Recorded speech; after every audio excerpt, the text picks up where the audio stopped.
दिल्ली में पानी बाबे हाल दिलवा सुरोवत होई हो होली में हमार सिलवा असुरोवत होई हो होली में हमार सिलवा कितना बताई हम अपन फिलवा असुरोवत होई हो होली में हमार सिलवा असुरोवत होई हो होली में हमार सिलवा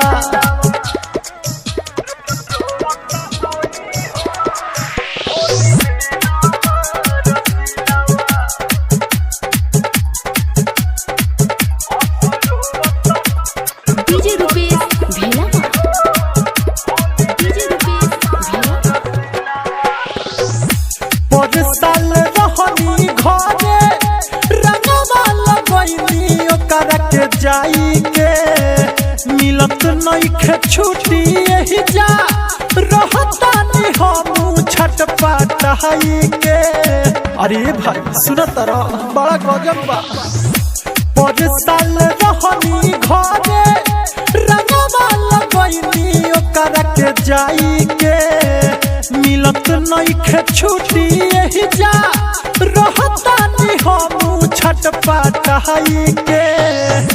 बिसरत नइखे गलिया के दिलवा हो बिसरत नइखे गलिया के दिलवा सुरोवत होई हो होली में हमार सिलवा असुरोवत होई हो होली में हमार सिलवा।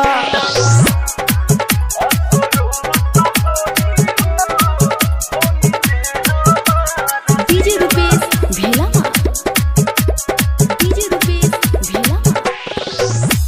ए हो दीपक से सनफ के रहिया जो हाथ होई समझाइलो से केहू के बतिया नहीं समझत होई।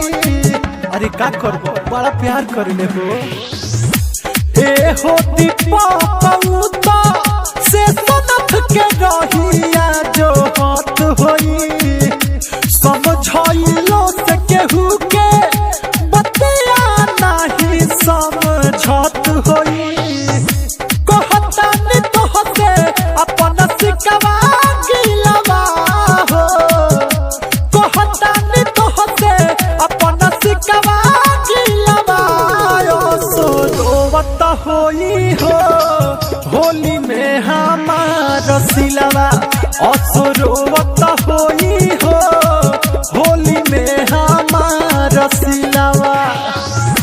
दिल्ली में पानी बाबे हाल दिलवा सुरोवत होई हो होली में हमार सिलवा असुरोवत होई हो होली में हमार सिलवा।